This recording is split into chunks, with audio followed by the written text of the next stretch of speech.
Imagine walking into your kitchen, opening the fruit basket, and reaching for what you believe is the healthiest snack. But what if that healthy fruit isn't the best choice for someone with diabetes? And what if another fruit, one you rarely think about, could be a smarter option? So here's the real question. Fruits contain natural sugar. Why do doctors and nutrition experts still recommend certain fruits for people with diabetes? Is sugar the real problem? Or is there something much more important that almost everyone overlooks? Every day, millions of people with diabetes avoid fruit because they're afraid it will raise their blood sugar. Others eat large amounts of fruit, believing that natural sugar can never be harmful. But what if both of these beliefs oversimplify the story? Today's video isn't based on myths or internet rumors. Instead, we'll explore what current scientific evidence says about 3 fruits that can be good choices for many people with diabetes, why they stand out, and how eating them in appropriate portions may fit into a healthy diabetes meal plan. But before we reveal fruit number 3, there's one important question we need to answer first.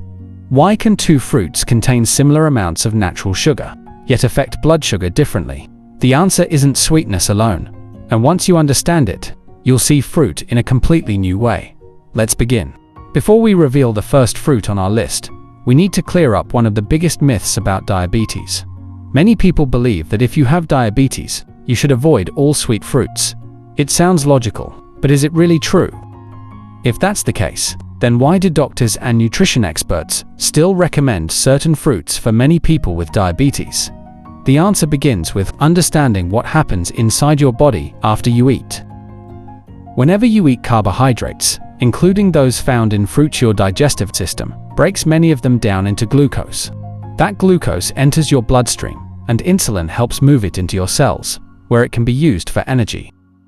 With diabetes, however, the body may not produce enough insulin or may not respond to it effectively. As a result, blood glucose levels can remain elevated for longer, which is why food choices and portion sizes matter. Here's where many people get confused.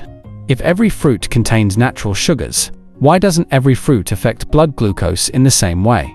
The answer involves much more than sweetness alone. Scientists have found that factors such as fiber content, water content, the structure of the carbohydrates, and the overall nutritional composition of a fruit can influence how quickly blood glucose rises after eating. So instead of asking, how much sugar does this fruit contain? A better question is, how does this fruit affect my blood glucose after I eat? Once you understand that answer, making informed fruit choices becomes much easier now. Before we reveal our first fruit, there's one more important concept you need to understand. So, what actually makes one fruit a better choice than another?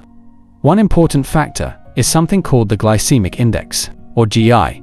It estimates how quickly the carbohydrates in a food can raise blood glucose levels after it's eaten.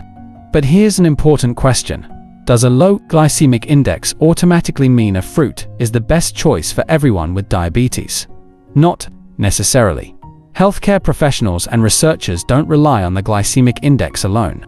They also consider factors such as fiber content, portion size, overall nutritional value, and an individual's health needs. Fiber is especially important because it slows the digestion and absorption of carbohydrates. As a result, blood glucose generally rises more gradually after eating. But here's another common misunderstanding. Some people believe that if a fruit is healthy, they can eat as much of it as they want. Is that really true? Even healthy foods should be eaten in appropriate portions, especially by people living with diabetes. Portion size is just as important as food choice. So instead of asking, which fruit is the sweetest? A better question is, which fruit provides valuable nutrients while having a gentler effect on blood glucose when eaten in appropriate portions? That's exactly how we selected the 3 fruits in today's video. And now it's time to begin the countdown with fruit number 3. Fruit that's rich in nutrients and fiber, and is widely recommended as a healthy fruit choice for many people with diabetes as part of a balanced diet. So, which fruit earned the number 3 spot on our list? It might surprise you, it's the pear. At first glance, a pear doesn't seem very different from many other fruits. It's sweet, juicy, and contains natural sugars. So why is it often considered a good choice for many people with diabetes? The answer isn't simply the amount of sugar in the fruit. It's also how your body digests and absorbs the carbohydrates it contains. Pears are naturally rich in dietary fiber, especially when eaten with the skin. That fiber slows the digestion and absorption of carbohydrates, allowing blood glucose to rise more gradually after a meal. But here's something interesting. If fiber is so important, why do many people peel the skin off before eating a pear? By removing the skin, you're also removing a significant amount of the fruit's fiber, along with some beneficial plant compounds. Pears also have a relatively low glycemic index. This means they generally have a gentler effect on blood glucose than many highly processed sugary foods. However, that doesn't mean you can eat unlimited amounts. So how much is too much? Even healthy fruits should be eaten in appropriate portions as part of a balanced eating pattern. Research suggests that diets rich in whole fruits are associated with better overall health, but no single fruit can prevent or treat diabetes on its own. So, what makes pears a good choice for many people with diabetes?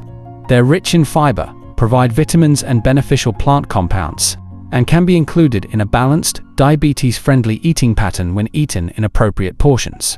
But if pears are already such a good choice, what fruit could possibly deserve the number 2 spot?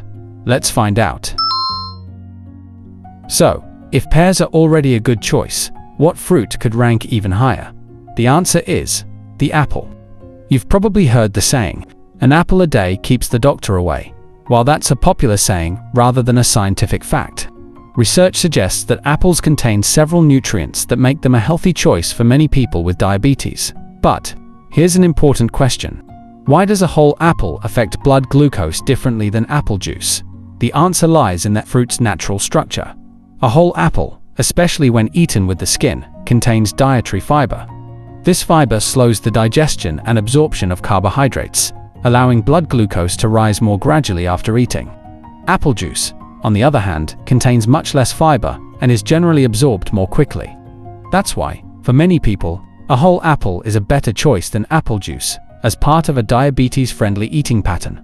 But that's not the only reason apples stand out. Apples also contain natural plant compounds called polyphenols.